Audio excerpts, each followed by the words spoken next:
बहुत सारी action movies देखते रहते, लेनी पड़ेगी। अगर एंट्री नहीं, कौन हो सकता। हाय बच्चों, हेलो एवरीवन, क्या हाल चाल मेरे बच्चों। आई होप सब बहुत अच्छे हो गए बेटा।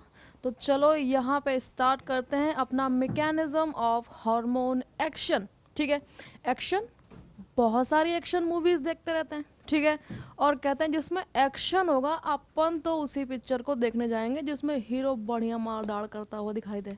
ठीक है, तो एक्शन क्या यानी कि कैसे काम करेगा, यानी कैसे काम करेगा।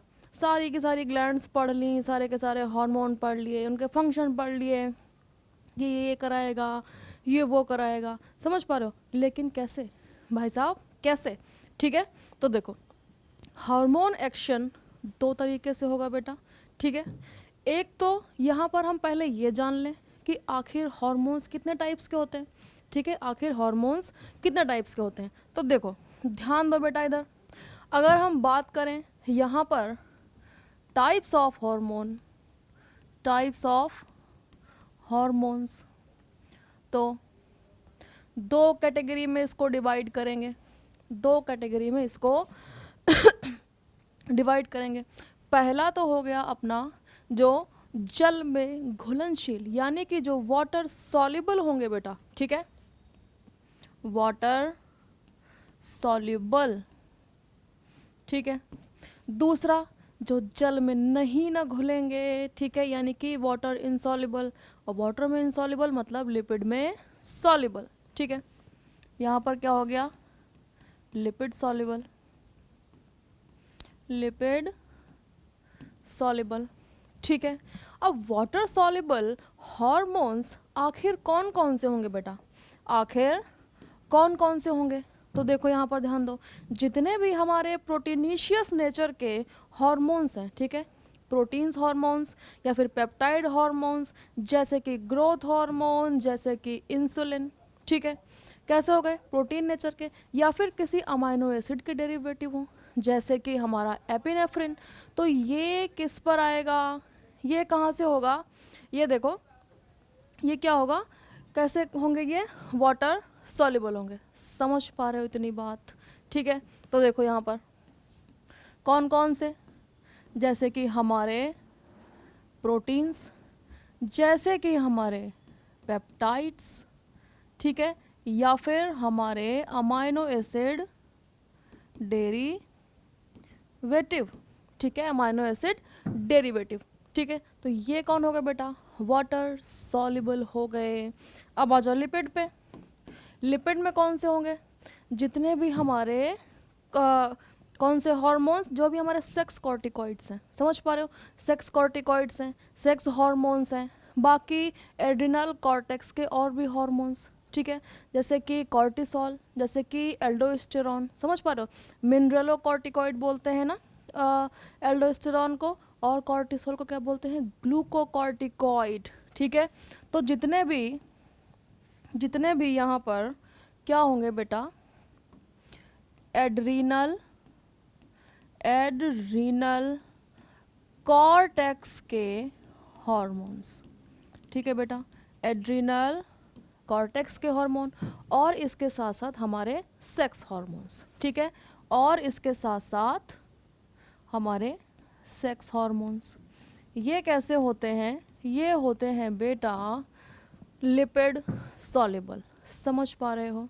ठीक है, अब आ जाओ कॉन्सेप्ट पे, अब कॉन्सेप्ट पर आ जाते हैं वापस। और यहाँ देखो, देखो सपोज ये हमने कोई ग्लैंड बनाई। ठीक है, सपोज ये हमने ग्लैंड बनाई और इसकी सेल्स क्या कर रही हैं, सिंथेसिस कर रही हैं हार्मोन की। ठीक है, क्या कर रही हैं, हार्मोन की सिंथेसिस कर रही हैं। ठीक है, और इसने क्या किया, यहाँ पर ब्लड वेसल में रिलीज़ कर दिया हार्मोन, क्योंकि बेटा हार्मोन कहाँ जाता है, तो हार्मोन तो ब्लड वेसल में जाता है, गया, जा रहा है, जा रहा है, जा रहा है, जा रहा है, जा रहा है, जा रहा है। ठीक है, जा रहा है बेटा, पहुँच गया अपने टारगेट टिश्यू पर। ठीक है, पहुँच गया अपने टारगेट टिश्यू पर। ठीक है, तो अगर हम टिश्यूज़ की बात करें तो इनमें भी तो सेल्स होती है ना, टिश्यूज़ किससे मिलकर के बने हैं बेटा? ये मिलकर बने हैं सेल्स के।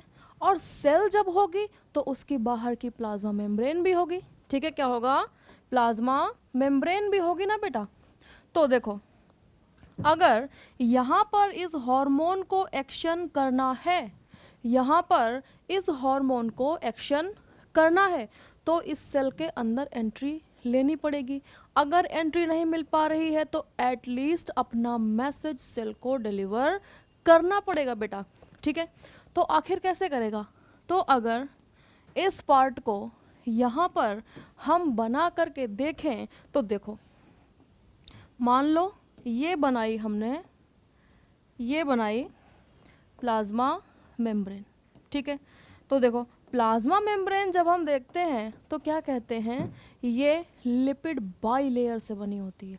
बाई मतलब दो लाइनों में यहाँ पर लिपिड्स अरेंज होंगे, समझ पा रहे हो? और तुमने बड़ा आराम से सेल बायोलॉजी में इसको पढ़ा होगा, प्लाज्मा मेम्ब्रेन का जब स्ट्रक्चर, और बहुत ही फेमस पढ़ते हैं वहाँ पर फ्लूइड मोज़ेक मॉडल। ठीक है, तो देखो इस तरीके से ही तो लिपिड्स लगे रहते हैं, ऐसे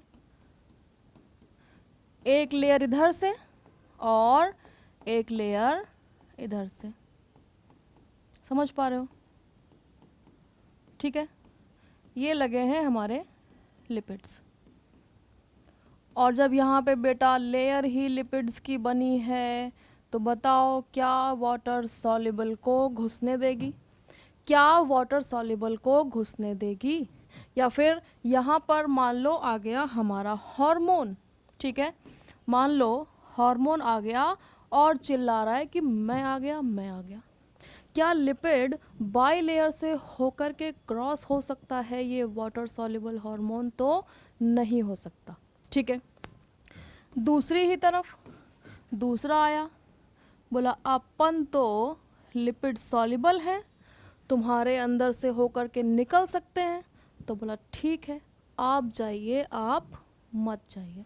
ठीक है, तो यहाँ पर बेटा ये जो दो वाटर सॉल्युबल और लिपिड सॉल्युबल हार्मोन्स हैं, आखिर वो सेल में किस तरीके से एंट्री लेते हैं, हम यही पढ़ने आगे चल रहे हैं। ठीक है, तो ज़रा देखो देखो हमने क्या किया, एक यहाँ पर प्लाज्मा मेम्ब्रेन बनाई, यहाँ पर प्लाज्मा मेम्ब्रेन बनाई। अच्छा, इस डायरेक्शन में ना बनाकर ऐसे बनाते हैं तो काफ़ी जगह मिल जाएगी आगे। ठीक है, हाँ, ये बना ली प्लाज्मा मेम्ब्रेन। अब यहाँ पर लिपिड बाइलेयर बार बार नहीं दिखाएंगे, ये अंडरस्टूड है कि यहाँ पर लिपिड बाइलेयर होगा। ठीक है, ये था सेल का टिश्यू और ये सेल है, और बगल में ही चली आ रही है हमारी ब्लड वेसल। ठीक है, ब्लड वेसल चली आ रही है। इसके अंदर क्या है? इसके अंदर क्या है? हार्मोन है। ये देखो हार्मोन चला आ रहा है, हार्मोन चला आ रहा है। ठीक है, हार्मोन जब यहाँ पर आएगा तो इसका स्वागत करने के लिए कोई होगा बेटा, क्योंकि हार्मोन कैसा है? वाटर सॉल्युबल है। ठीक है, केस नंबर 1 है, अभी लिपिड वाला भी डिस्कस करेंगे। ठीक है, तो यहाँ पर इसका स्वागत करने के लिए एक स्पेशल रिसेप्टर प्रेजेंट होगा। ठीक है, वो कहेगा आओ, तुम अंदर नहीं जा सकते, कोई बात नहीं, लेकिन अपन तुम्हारी बात सेल के अंदर तक पहुंचाएंगे। ठीक है, ये क्या है बेटा? This is receptor, receptor. ठीक है, और बात करें कि रिसेप्टर ये कैसा है मेरे बच्चों, तो बच्चों ये रिसेप्टर है मेम्ब्रेन बाउंड। देखो यही तो है ना प्लाज्मा मेम्ब्रेन, और इसी पर बाउंड है रिसेप्टर। किसके केस में? वाटर सॉल्युबल हार्मोन्स के केस में। समझ पा रहे हो? तो रिसेप्टर ये कैसा है बेटा? मेम्ब्रेन बाउंड है, मेम्ब्रेन बाउंड है। समझ पा रहे हो? तो देखो ज़रा, अब क्या हुआ, अब क्या हुआ, मेम्ब्रेन बाउंड रिसेप्टर है। अब यहाँ पर आ गया हार्मोन और इसके साथ इसने की बाइंडिंग। ठीक है, इसके साथ बाइंडिंग कर ली किसने? हार्मोन ने। अब बेचारा खुद अंदर नहीं जा सकता, खुद अंदर नहीं जा सकता, तो यहाँ पर क्या होगा, सिग्नल ट्रांसडक्शन होगा। ठीक है, क्या होगा, सिग्नल ट्रांसडक्शन। ठीक है, यहाँ पर क्या होगा, अपनी बात को अंदर भेजेगा, सिग्नल ट्रांसडक्शन हो गया। जैसे ही सिग्नल ट्रांसडक्शन हुआ, अंदर कोई और बैठा था। ठीक है, अंदर कोई और बैठा था इसके इंतज़ार में। ठीक है, ये कोई प्रोटीन भी हो सकती है। ठीक है, ये कोई आयन भी हो सकता है, और जो ये इसके अंदर इसके सिग्नल के इंतज़ार में था कि तुम मुझे अपना मैसेज दो, मैं तुम्हारा मैसेज आगे लेकर के जाता हूँ। समझ पा रहे हो? तो ये कौन होगा, ये होगा सेकेंडरी मैसेंजर। ठीक है, ये कौन होगा, ये होगा बेटा सेकेंडरी मैसेंजर। समझ पा रहे हो? और अगर बात की जाए कि कौन हो सकता है सेकेंडरी मैसेंजर, कौन हो सकता है सेकेंडरी मैसेंजर, ठीक है, तो बहुत इम्पॉर्टेंट हम पढ़ते हैं यहाँ पर साइक्लिक एएमपी। ठीक है, उसके साथ ये साइक्लिक जीएमपी हो सकता है, उसके साथ ये IP3 हो सकता है, और यहाँ पर कैल्शियम आयंस भी हो सकते हैं मेरे बच्चों। ठीक है, क्या इतनी बात समझ में लगी? क्या इतनी बात समझ में लगी? अब इन्होंने बात पकड़ ली ना, बात को पकड़ लिया कि हाँ ठीक है, बताओ क्या कह रहे हो। ठीक है, ये कह रहे हो, जाके सेल के अंदर बता दिया कि वो हार्मोन आया था और ये काम करने के लिए कह गया है, स्टार्ट करो। ठीक है, सेकेंडरी मैसेंजर क्या किया, गया और इनिशिएट करा देगा, यहाँ पर इनिशिएट करा देगा हार्मोन का हार्मोनल इफेक्ट। ठीक है, हार्मोनल इफेक्ट। तो जो हार्मोन आया था वो सेकेंडरी मैसेंजर के थ्रू अपना मैसेज सेल के अंदर देता है। ठीक है, और हार्मोनल रिस्पॉन्स में यहाँ पर तुम याद रखो, यहाँ पर क्या करते हैं, कंट्रोल करते हैं एक्टिविटी ऑफ द सेल। ठीक है, सेल की एक्टिविटी को यहाँ पर क्या करते हैं, कंट्रोल करते हैं। क्या इतनी बात समझ पा रहे हो मेरे बच्चों? क्या इतनी बात समझ पा रहे हो? ठीक है, तो देखो वाटर सॉल्युबल के केस में ये पूरा का पूरा काम होने वाला है। और यहाँ पे याद रखना, बहुत पूछा जाता है साइक्लिक एएमपी, ठीक है, लेकिन उसके साथ साथ तुम जीएमपी, IP3 और कैल्शियम आयंस को भी याद रखोगे बच्चों। समझ पा रहे हो? ठीक है, तो चलो ज़रा नेक्स्ट पे अब आ जाओ, लिपिड सॉल्युबल पे। अब लिपिड सॉल्युबल पर आते हैं, तो यहाँ पे देखो फिर से एक प्लाज्मा मेम्ब्रेन बनाएंगे, फिर से एक प्लाज्मा मेम्ब्रेन बनाई, ये है अपनी प्लाज्मा मेम्ब्रेन, जिससे होकर के यहाँ पर हम देखेंगे कि कैसे लिपिड सॉल्युबल एक्ट करता है। और यहाँ पर भी देखो पास में ही ये जा रही है ब्लड वेसल, ठीक है, जो कि हार्मोन लेकर के आएगी, ला रही है, ये ला रही, ये ला रही, ये ला रही, ये ला रही। ठीक है, अब देखो बाहर इनका स्वागत करने के लिए कोई नहीं है बेटा, बाहर इनका स्वागत करने के लिए कोई नहीं है। समझ पा रहे हो? ये यहाँ पर मेम्ब्रेन बाउंड यहाँ पर रिसेप्टर नहीं ना होगा मेरे बच्चों। समझ पा रहे हो? क्योंकि देखो यहाँ पर ऐसे लिपिड बाइलेयर ही तो होगी, लिपिड बाइलेयर ही तो होगी, तो ये क्या करेगा, डायरेक्ट डिफ्यूज होकर के अंदर। ठीक है, देखो ध्यान दो, यहाँ से ये डायरेक्ट डिफ्यूज होकर पहुँच गया अंदर। समझ पा रहे हो? क्योंकि कैसा था, लिपिड सॉल्युबल। कैसा है, लिपिड सॉल्युबल। समझ पा रहे हो? अब यहाँ पर बेटा कंडीशंस दो हो सकती हैं। कंडीशंस कितनी हो सकती हैं? दो हो सकती हैं। हो सकता है कि इसका रिसेप्टर साइटोसॉल में हो सकता है इसका रिसेप्टर कहाँ हो, साइटोसॉल में। ठीक है, तो यहीं पर अपना बाइंड करेगा साइटोसॉलिक रिसेप्टर के साथ और अपना रिस्पॉन्स क्या करेगा, इनिशिएट करेगा। लेकिन देखो, अब अंदर बना लें एक न्यूक्लियर मेम्ब्रेन, ये बना ली न्यूक्लियर मेम्ब्रेन। ऐसे भी कुछ हार्मोन्स होते हैं जिनके रिसेप्टर कहाँ होते हैं, न्यूक्लियस में होते हैं। कहाँ होते हैं, न्यूक्लियस में होते हैं। ये मान लो न्यूक्लियर रिसेप्टर, ठीक है। तो देखो ध्यान दो, मान लो न्यूक्लियस के अंदर जाके बाइंड किया, तो देखो अगर रिसेप्टर साइटोसॉल में है तो बताओ मेम्ब्रेन कितनी बार क्रॉस करनी पड़ेगी, ठीक है। तो देखो एक बार तो इसने प्लाज्मा मेम्ब्रेन क्रॉस की होगी और दूसरी बार न्यूक्लियर मेम्ब्रेन को पार किया होगा, समझ पा रहे हो। लेकिन अच्छा, साइटोसॉल में है तो सिर्फ प्लाज्मा मेम्ब्रेन को क्रॉस करना पड़ेगा, लेकिन अगर न्यूक्लियस में है तो एक बार तो प्लाज्मा मेम्ब्रेन को क्रॉस करना पड़ेगा और दूसरी बार किसको क्रॉस करना पड़ेगा बेटा, न्यूक्लियर मेम्ब्रेन को। क्या इतनी बात समझ पा रहे हो, ठीक है, क्या इतनी बात समझ पा रहे हो। तो देखो यहाँ पर कंडीशंस दो है ना, ठीक है। तो यहाँ पर अगर ये होगा तो ये है साइटोसॉलिक रिसेप्टर, ठीक है, साइटोसॉलिक रिसेप्टर है, ठीक है।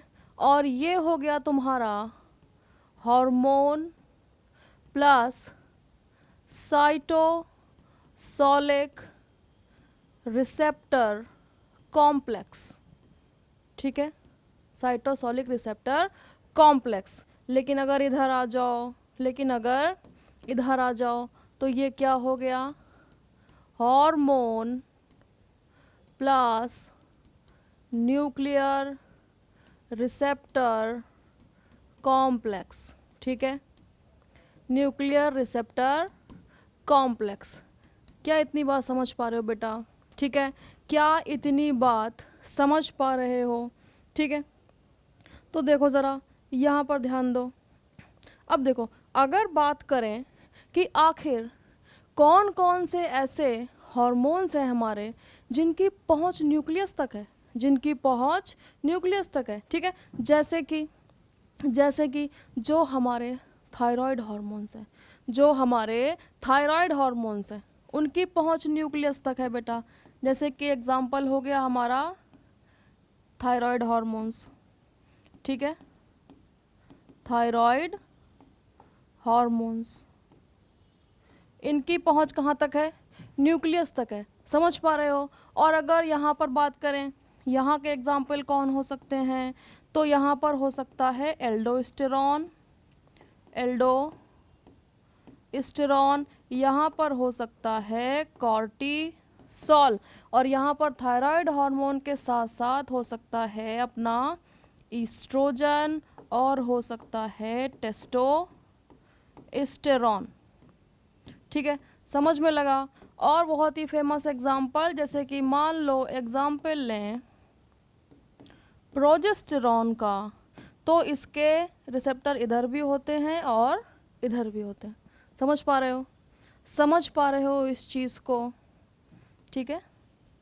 ज़रा बढ़ा लेते हैं अपना जिससे कि यहाँ पर कंफ्यूजन ना हो। This is the nuclear membrane, ठीक, समझ पा रहे हो।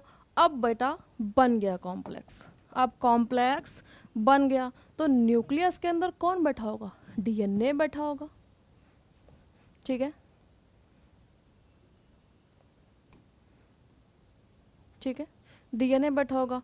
अब क्या होगा, ये कॉम्प्लेक्स जा करके बाइंड करेंगे, ठीक है, जा करके क्या करेंगे, बाइंड करेंगे और इनिशिएट कराएंगे रिस्पॉन्स, इनिशिएट कराएंगे रिस्पॉन्स। लेकिन कैसे इनिशिएट कराएंगे तो अभी आगे बताएंगे, ठीक है। जब किसी की पहुंच डायरेक्ट यहाँ तक है तो यहाँ पर डीएनए से क्या कराएंगे, ट्रांसक्रिप्शन कराएंगे, जीन रेगुलेशन कराएंगे, ट्रांसक्रिप्शन कराएंगे, उसका पर्टिकुलर एमआरएनए बनाएंगे और जो प्रोटीन बनवाने के लिए ये महाशय यहाँ से आए थे उसकी सिंथेसिस को यहाँ पर प्रमोट करेंगे, समझ पा रहे हो। तो अगर पूछा जाए कौन से हार्मोन्स डायरेक्टली जीन रेगुलेशन में पार्टिसिपेट करते हैं तो कौन से होंगे, लिपिड सॉल्युबल होंगे, वाटर सॉल्युबल नहीं होंगे मेरे बच्चों, समझ पा रहे हो। डायरेक्टली याद रखना इस चीज़ को, समझ पा रहे हो? ठीक है, तो ये तो बात किसकी हो गई? लिपिड सॉल्युबल हॉर्मोन्स की। ओके, ठीक है, यहाँ पे पीछे ज़रा चलो, देखते हैं हम लोगों ने यहाँ पर थायराइड लिखा था कि नहीं लिखा था। तो चलो ज़रा ऐड कर लो यहाँ पर जो हमारे थायराइड हार्मोन हैं, और ये किस वजह से हमारे लिपिड बाइलेयर को क्रॉस कर सकते हैं? तो क्योंकि ये आयोडिनेटेड होते हैं। ठीक है, इसी वजह से क्रॉस कर लेते हैं हमारी लिपिड बाइलेयर को। ठीक है, चलो ज़रा वापस देखो, अब आ जाओ रिस्पॉन्स। रिस्पॉन्स किस तरीके से ट्रिगर होगा? ठीक है, तो इधर वाला केस ले लेते हैं, वाटर सॉल्युबल का केस हो गया, और इधर केस हो गया लिपिड सॉल्युबल का। ठीक है, तो यहाँ पर सबसे पहले हमारा हार्मोन आएगा। कौन आएगा? हार्मोन आएगा। और जब हार्मोन आएगा तो बेटा किससे वहाँ पर उसका रिएक्शन होगा? सॉरी, कहाँ पर बाइंड करेगा? मेम्ब्रेन बाउंड रिसेप्टर पर। ठीक है, binding on membrane bound receptor. ठीक है, मेम्ब्रेन बाउंड रिसेप्टर। अब जब मेम्ब्रेन बाउंड रिसेप्टर से क्या हुआ? बाइंड हो गया, फिर क्या होगा? एक कैस्केड रिएक्शन होगी। कैस्केड का मतलब समझते हो? एक के बाद एक के बाद एक के बाद एक, बीच में रुकना नहीं है मेरे बच्चों, समझ पा रहे हो? तो होगा सिग्नल ट्रांसडक्शन। सिग्नल ट्रांसडक्शन होगा सेल के अंदर। ठीक है, फिर क्या होगा? फिर क्या होगा बेटा? एक्टिवेशन होगा सेकेंडरी मैसेंजर्स का। ठीक है, एक्टिवेशन ऑफ सेकेंडरी मैसेंजर्स। ठीक है, अब सेकेंडरी मैसेंजर्स का हो गया एक्टिवेशन।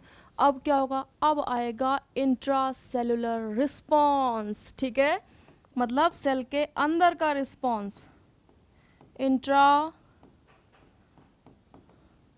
Cellular response. ठीक है, और इंट्रासेलुलर रिस्पॉन्स जैसे ही ट्रिगर होगा वैसे ही हमें अपने हार्मोन के फिजियोलॉजिकल इफ़ेक्ट्स देखने को मिल जाएंगे। ठीक है, फिर होगा फिजियोलॉजिकल इफ़ेक्ट्स ऑफ हार्मोन। क्या बात समझ में लगी मेरे बच्चों? ठीक है, तो देखो ज़रा, ये तो बात हो गई। अब इधर आ जाओ।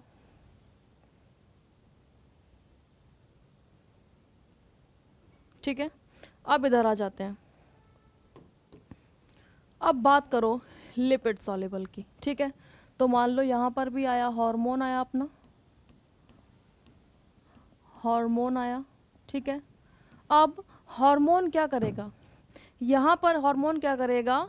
बाइंडिंग करेगा, लेकिन क्या मेम्ब्रेन बाउंड रिसेप्टर्स के साथ? क्या मेम्ब्रेन बाउंड रिसेप्टर्स के साथ? ठीक है, नहीं, यहाँ पर होंगे इंट्रासेलुलर रिसेप्टर, या फिर हम बोल सकते हैं जो सेल के अंदर ही होंगे रिसेप्टर, या तो न्यूक्लियस में होंगे या फिर साइटोप्लाज्म में होंगे। ठीक है, तो यहाँ पर जब हार्मोन आएगा तो क्या करेगा बेटा? Binding with intra cellular receptor. ठीक है, इंट्रासेलुलर रिसेप्टर। और ये पीछे भी बताया था, या तो साइटोप्लाज्मिक हो सकते हैं, या फिर ये हो सकते हैं न्यूक्लियर। ठीक है, ये हो सकते हैं न्यूक्लियर। समझ पा रहे हो इतनी बात? ठीक है, तो देखो फिर से वापस आते हैं। जब ये यहाँ पर आकर के बाइंड कर गया। अब ये क्या करेगा, अब ये क्या करेगा, जो हार्मोन रिसेप्टर कॉम्प्लेक्स है वो जाकर के बाइंड करेगा डीएनए के साथ। ठीक है, जो हमारा हार्मोन रिसेप्टर कॉम्प्लेक्स है, receptor complex bind with DNA. ठीक है, डीएनए के साथ बाइंड कर लिया। अब क्या होगा, अब होगा बेटा जीन रेगुलेशन। समझ पा रहे हो, जीन रेगुलेशन, कि हम क्या कराने आए थे वो काम करा लें। और जब जीन रेगुलेशन होगा इसी के साथ साथ ट्रिगर होगा क्या, ट्रांसक्रिप्शन डीएनए का। ठीक है, डीएनए का ट्रांसक्रिप्शन, ट्रांसक्रिप्शन। और जैसे ही ट्रांसक्रिप्शन हुआ वैसे ही बनेगा एमआरएनए। ठीक है, और एमआरएनए क्या बनाएगा, बाद में साइटोसॉल में जाकर के प्रोटीन सिंथेसिस करेगा। ठीक है, और ये प्रोटीन जब बन जाएगी तब हमें देखने को मिलेगा फिजियोलॉजिकल इफ़ेक्ट, जो कि ये हार्मोन लेकर के आया था कि ये काम करवाना है, यहाँ पर वो काम होने लगेगा मेरे बच्चों। ठीक है, यहाँ पर होगा physiological effect of the hormone. ठीक है मेरे बच्चों, समझ में आया सबको, समझ पा रहे हो? तो इन चीज़ों को कनेक्ट करके काफ़ी सारे क्वेश्चंस पूछे जाते हैं बच्चों, जो इस लेक्चर को देखने के बाद आई होप कि आप आसानी से सॉल्व कर लेंगे। समझ पा रहे हो? इस चैप्टर को लेकर के काफ़ी सारे लेक्चर्स ऐसे भी हैं जिनमें काफ़ी सारे अच्छे अच्छे क्वेश्चंस को भी डिस्कस किया गया है। तो यहाँ पर चैप्टर को पढ़ने के बाद तुम उन क्वेश्चंस की प्रैक्टिस को भी देख सकते हो मेरे बच्चों। ठीक है, पढ़ते रहो बेटा, और नीट क्वालिफाई इस बार आपको करना ही है। ठीक है, थैंक यू।